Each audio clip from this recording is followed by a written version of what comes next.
Hello, everyone. You are listening to the 50 Years Ago in Hockey podcast. I'm your host, Rick Cole, and each week I take you on a nostalgic trip back 50 years to learn about some of the hockey news that was taking place 50 years ago this week. And this particular show, we will examine the period from July 13th to July 19th, 1970. Our podcast is made possible by the support of our two sponsors. They are newspapers.com, which is the world's largest online newspaper archive. Their support's been crucial to our research as they enable us to access all the newspapers and all the news items that we find from Hockeyland of the 1970s. We're also sponsored by the Breakwall Brewing Company, located in beautiful downtown Port Colborne, Ontario. The folks at the Breakwall provide beautiful, great, outstanding craft beers, many of which are from recipes from the town's first breweries back in the late 1800s, and they are great. I hope when all this pandemic stuff is over and things get back to normal, we could meet some of our listeners at the Breakwall in Port Colborne for a beer and a burger.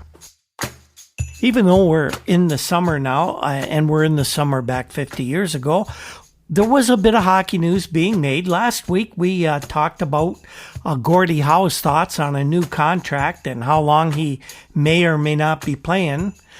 We heard from Charles O'Finley, the new owner of the Oakland Seals, and the plans for his hockey team. And we had a nice story about the Bruins' Wayne Cashman and his role in helping a young boy regain the will to learn to walk again after some debilitating leg injuries. This week, while it wasn't a terribly busy week in the hockey world 50 years ago, there were some interesting stories that popped up that we'd like to tell you about. There were some that actually had some effect down the road in the hockey world. The Vancouver Canucks named their first captain. We'll talk about who that is, and we'll find out how ticket sales were going for the Canucks as well. We'll find out about an NHL star who had great success using those banana blade, radically curved blade sticks, and he's given them up this year. And we'll talk about that. And we have a nice little surprise. We have a little chat with the great Eddie Shack. I sat down with Eddie for a while back in the fall before all this pandemic stuff started, and he gave me some insight into some of the early days in his hockey career. Lots of other news and notes as well, so let's get to that right now.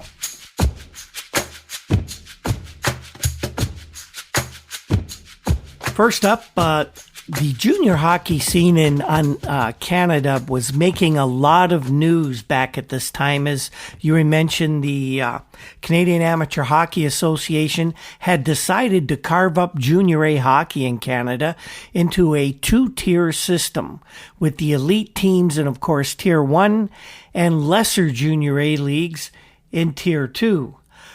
In Ontario, a new Tier 2 league organized itself with 6 teams in southwestern Ontario, but they weren't all in southwestern Ontario. Actually, only 5 of the teams were in the Ontario province. They were St. Thomas, Guelph, Welland, Brantford, and Chatham.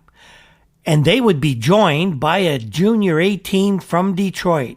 The league had at this point not yet been named, but they were to hold a meeting within the next couple of weeks because they were hoping that they would get other centers to join in and have more than just 6 teams. The league would open play on October 2nd, 1970. Now, there wasn't much known at the time about who the organizers were, who was going to run the teams. Now, I lived in the Niagara region at that time, and Welland was very close to where I lived, and we'd heard rumors that they had a former NHL player who would be brought in to run the entire hockey operations, and we couldn't wait to see who that would be. The city of Sault Ste. Marie in northern Ontario has just erected a couple of really nice signs on roads leading into the community, the main highways that is. proclaiming itself as the home of several NHL stars, principally brothers Phil and Tony Esposito. The construction of the signs wasn't even a decision of town council, however. The municipal roads department in that city took it upon itself to erect the billboards. Also mentioned on the displays are some other NHLers from the Sioux: Matt Ravlich of the LA Kings, Chico Mackey of the Blackhawks, the North Stars Lou Nanne, and Gene Ubriaco of the Oakland Seals. Here's an interesting story brought up by sports columnist Jim Kearney of the Vancouver Sun and this story is out of Vancouver, concerns the Canucks. Started out as a football story, ends up being a hockey story. A company called Canadian Visual Productions was going to be installing billboard-sized video screen at Empire Stadium in Vancouver to provide fans of Canadian Football League games instant access to video replays of crucial moments in the games. Of course, the screen's always up there as well as a revenue generator for the CFL, as the ads will be sold locally for a very pretty penny. Jim Kearney, the great Sun columnist, wrote about the project, and he explained its virtues and also some of the drawbacks. CVP, Canadian Visual Productions, said that while the football stadium will be its first installation, the screen is much more suited to an indoor venue, say a hockey arena. CVV president Dave Hubbard, who previously worked as a radio ad salesman, you see where we're going here, folks, says that the lighting inside a rink would provide a much better image presented to the fans. Now, there's a lot of discussion going around about this, people for and against it. One group sure to protest any such project in the NHL are the referees, perhaps maybe being a little too sensitive to their fallibility. Lloyd Gilmore, a veteran NHL Zebra at the time, spoke with Jim Kearney and had this to say: "Look, we blow a few calls, but when we make decisions, we got to stick by them." Why do you have to stick by a decision if it can be shown to be incorrect, Lloyd? Gilmore went on to say, "Look, we know we blow a few calls. Can you imagine blowing one against the Bruins in Boston?" He went on to say that if a replay showed the referee's goof in slow motion to the fans, it could really shake a guy up meaning the referee who made the bad call. It could also lead to an incompetent official losing his job, and deservedly so, couldn't it? If you're going to make it better, what's the downside except for a few hurt feelings by a guy who gets paid pretty well to do what he does? Now, it could be that the reason the refs are worried, and ought to be, is that many of them aren't up to officiating the National Hockey League game at the speed and skill at which hockey is played in 1970. All of these National Hockey League on-ice officials have pretty much one thing in common: they're failed players. Players who were unable to make it as pros, and most of the time it's not because they didn't possess the physical skill needed to compete at an elite level. It's usually because they were unable to mentally process the game, and you've heard the term think the game, if you will, at a superior level that elite players do on a routine basis. So it's no wonder they have trouble making the snap decisions a hockey official has to make all the time.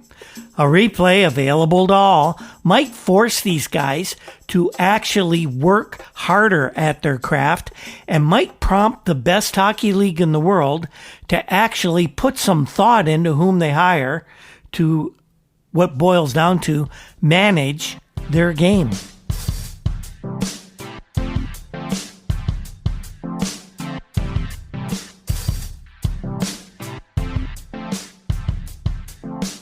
Boston Bruins star right winger Kenny Hodge, who, by the way, just installed a huge swimming pool in the shape of his sweater number 8 at his Massachusetts home, says that he will be discontinuing the use of the curved stick.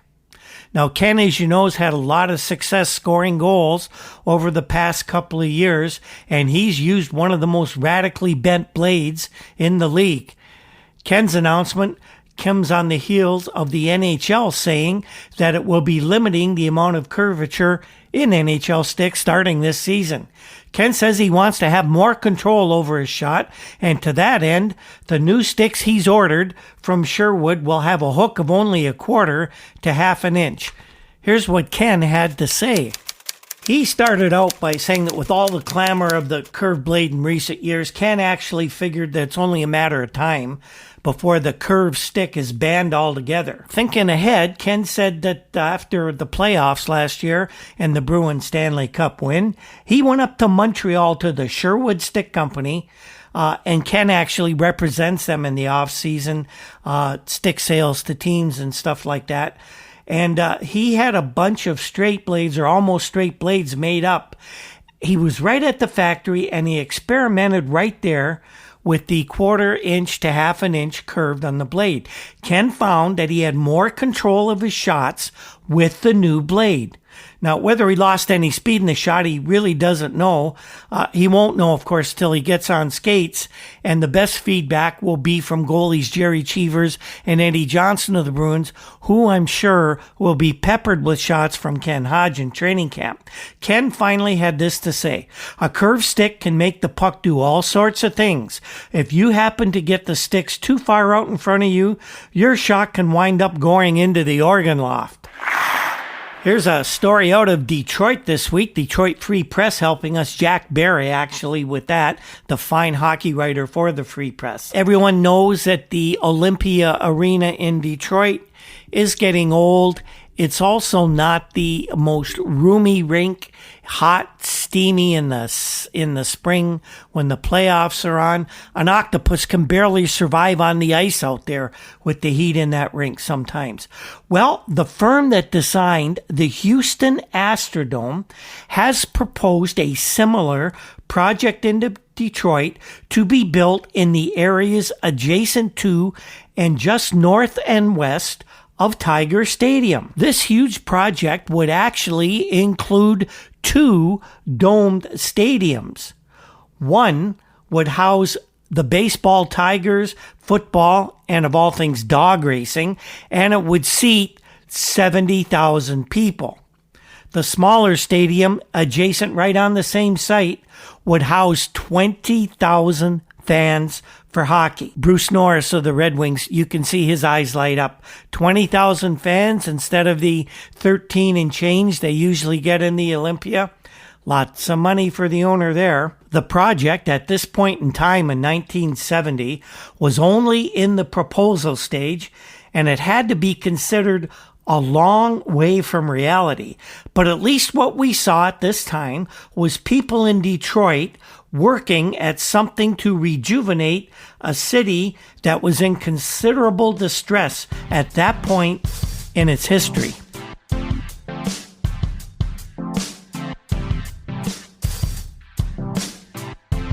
Lots of news out of Vancouver this week where the expansion Canucks will begin their play this fall in the National Hockey League. Up until this week, 50 years ago, they hadn't had a scouting director, but they have one now.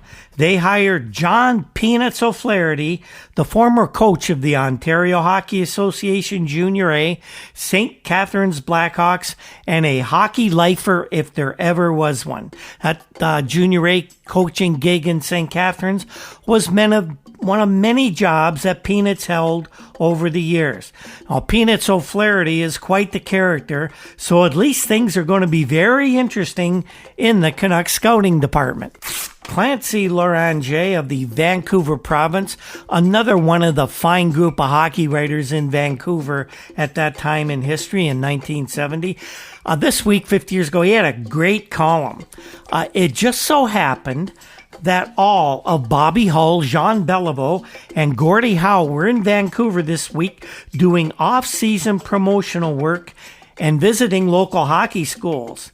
Clancy mused how great the expansion Canucks could be if they could lure these three to the West Coast to play out the rest of their careers. Can you imagine the Canucks with a first line of Beliveau at center, Bobby Hull on the left wing, and Gordie Howe on the right? That would be pretty impressive.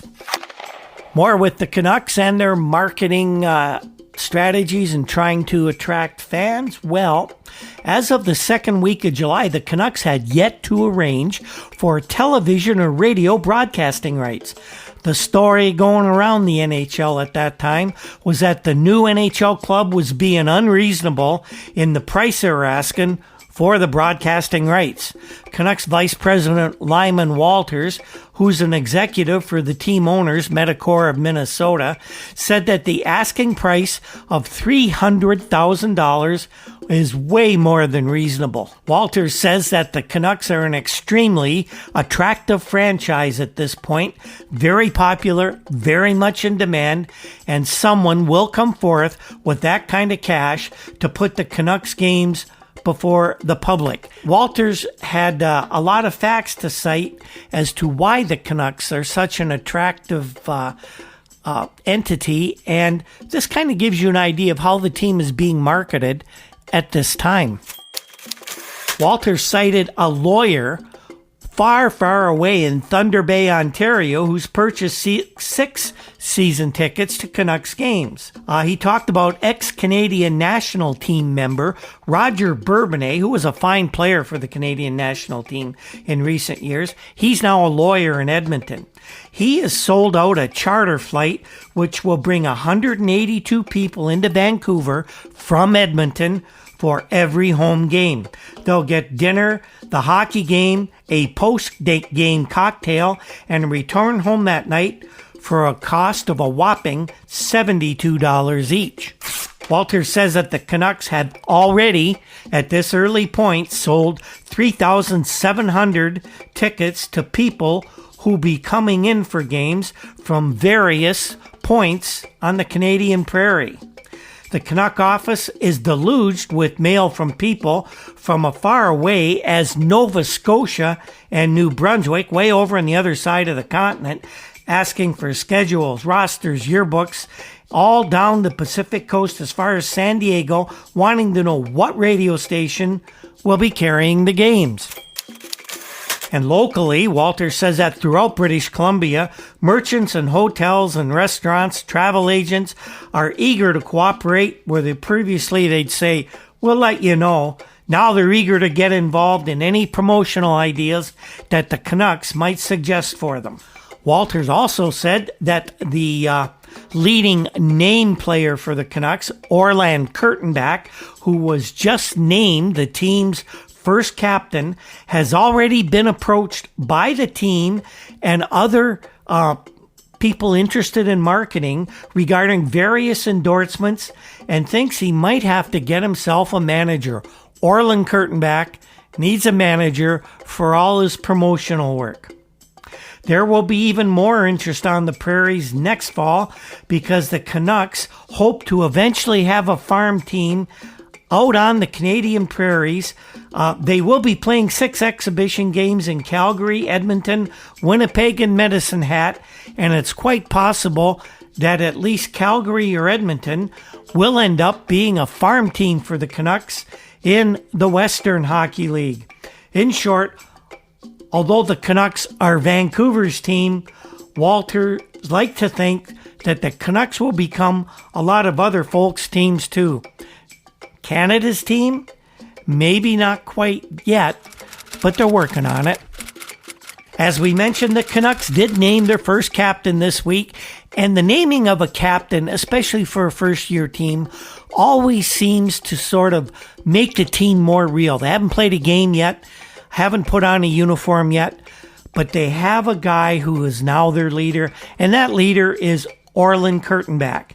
And the interesting thing about Big Kurt, he's very familiar to hockey fans in Vancouver. He actually began his professional career in the 1957-58 season in the Western Hockey League with the Vancouver Canucks. Canucks general manager Bud Poile said that he actually had the role of captain in mind for Big Kurt when he selected him in the expansion draft from the New York Rangers.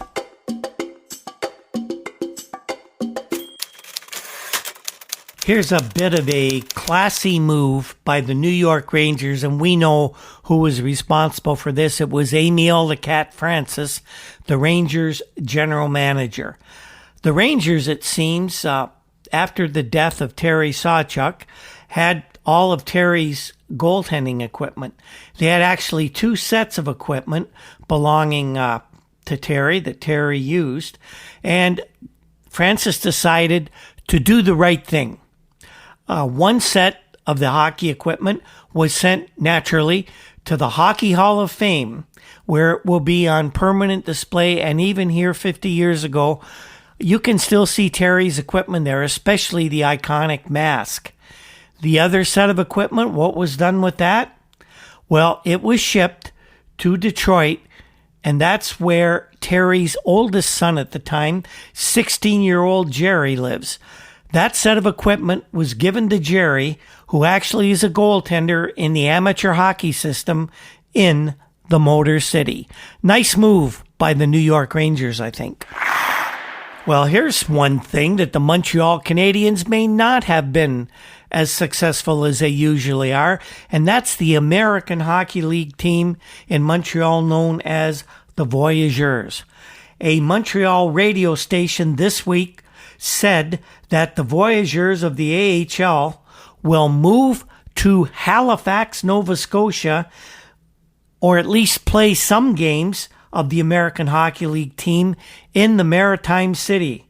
The report says that over $50,000 will be spent on the Halifax Forum to make it up suitable for American Hockey League games.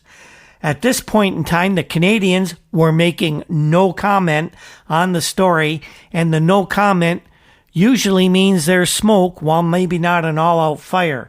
It's known that the crowd sizes of Voyageurs games last season, a team that was in first place for much of the season, a very successful team on the ice, the crowds were hugely disappointing to Montreal management.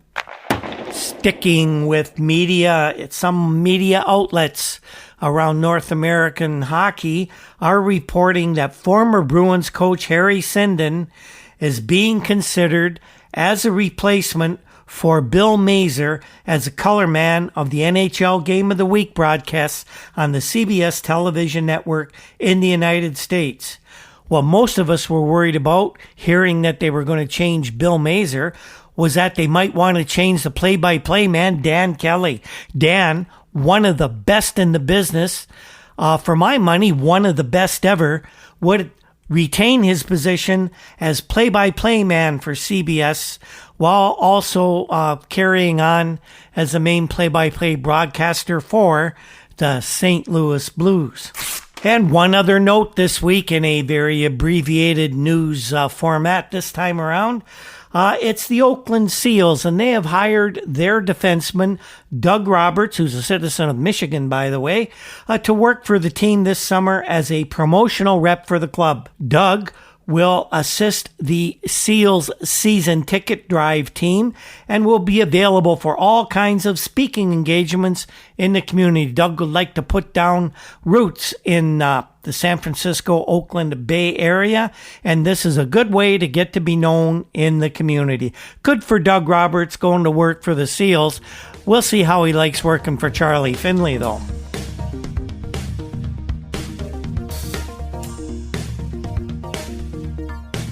So that is a rather abbreviated list of news for the week. As you can imagine, we're in the middle of July 1970, and not a lot of hockey news is being generated. So here's what we're planning for the rest of the summer. Over the winter, we did a series of very interesting, great interviews with hockey people, some from the broadcasting world, some former players, some authors, historians. We'll be presenting excerpts from those interviews over the rest of the summer, along with whatever news that gets generated in the particular week we're talking about. Our first interview is not a long one, only about 5 minutes, but it was really interesting. as we sat down with the great Eddie Shack at the Steel Case Tavern on Woodbine Avenue in North York. There's a bunch of us that each first Monday of every month, the NHL alumni, mainly guys from the original six, getting up in age now, would get together to socialize at the Steel Case Tavern for lunch first Monday of every month. And one Monday we had Eddie Shack on hand, and I got to sit down with Eddie and talk to him about some early points in his career. Now, unfortunately, the background noise rendered a little bit of the audio way lower than the quality we like to present, but we did get a little bit from Eddie about his first training camp with the LA Kings after he'd been traded to that team from Boston in the 1969 offseason. Eddie then went on in a little bit of rambling, as he likes to do, and he talked about other coaches, especially Phil Watson, and his experience with Phil and how he almost left the NHL for good before his career even got started. Pretty interesting clip from Eddie Shack.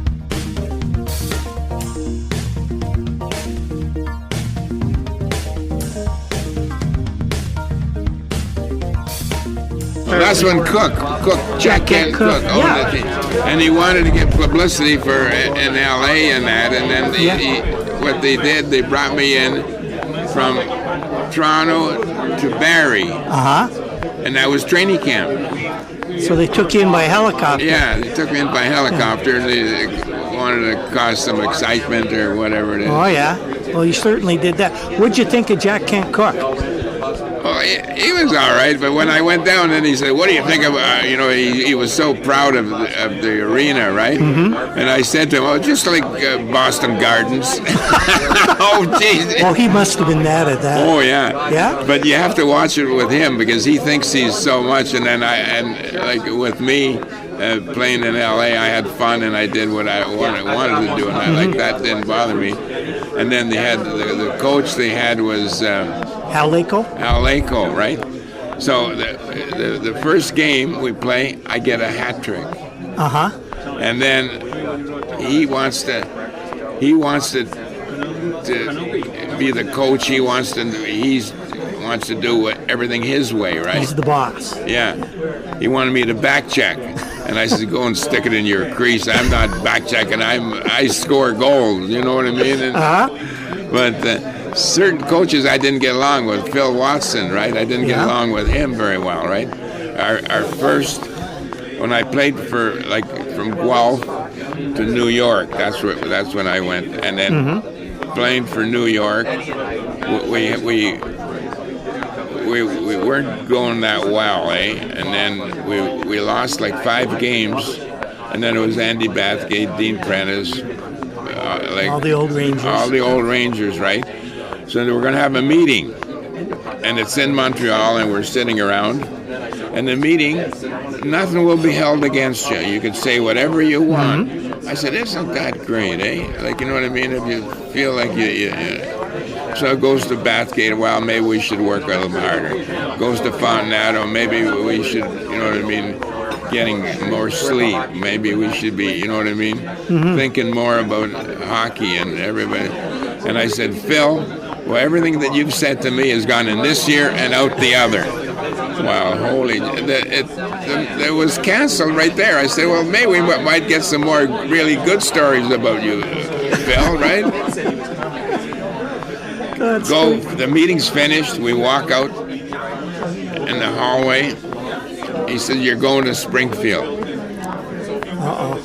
I said, isn't that something, Now, nothing be held against you. And here I am, 20 years old, and I'm going to Springfield, right? So I went to Springfield, Eddie Shore. And, that must have been.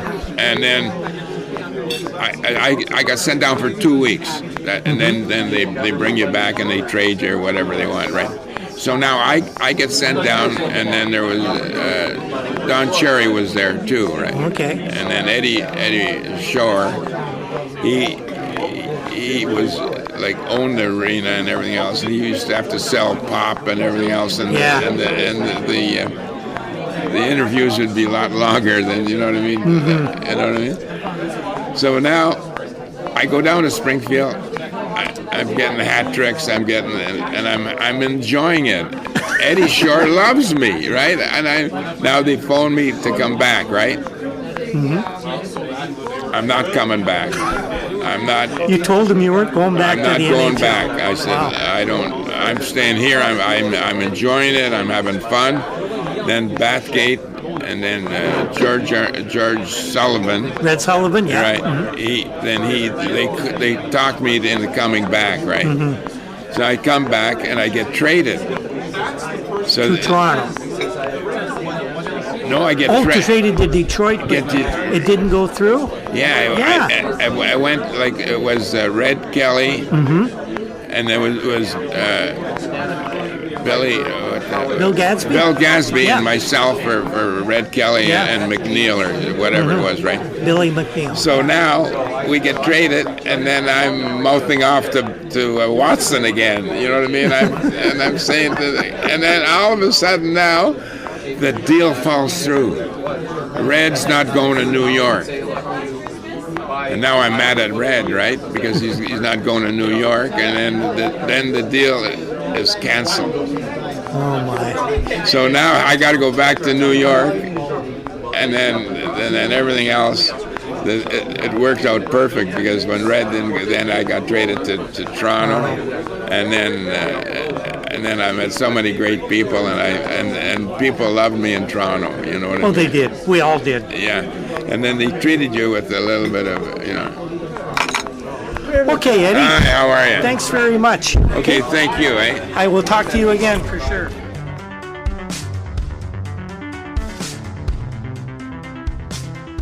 And that is our show for this week, everyone. Slightly abbreviated. We did have some news. And, of course, we had some fun with the great Eddie Shack. So what did we learn from this episode? Well, we learned the Vancouver Canucks named their first captain. And we found out a bit about how the marketing campaign for the new Canucks is going and how confident they are that they're going to be getting a lot of money for their broadcasting rights. We learned that at least one National Hockey League star, the Bruins' Ken Hodge, has decided to drop the banana blade curve stick, opting for the less radically bent blade in order to control the puck and his shot much better. And, of course, we learned a little bit about Eddie Shack, and especially the early days in his career and his love-hate relationship with fiery Phil Watson, who was the coach of the Rangers at the time. Next week, some of the news that we'll talk about, well, we talk about Jerry Seltzer. You remember him. He's the sportsman from Oakland who was competing with Charles O'Finley to buy the Oakland Seals. Both Finley and Seltzer presented proposals to the National Hockey League Board of Governors. Seltzer will tell us why he knew the fix was in that so-called competition for the team when he made his presentation. We'll have more from Jim Kearney, who will talk even a bit more about big video screens showing instant replays in hockey arenas. We have some other player news that was taking place at that time, including some bad news for the new Buffalo Sabres. And if time permits, I think we're going to have a little bit of some interviews I did with former Maple Leaf goalie and Islanders and Oilers and Buffalo Sabres goalie scout and goalie coach Eddie Chadwick, plus much more as well. The 50 Years Ago in Hockey podcast is produced by Andy Cole, and we can't thank him enough for all his hard work in getting this out every week.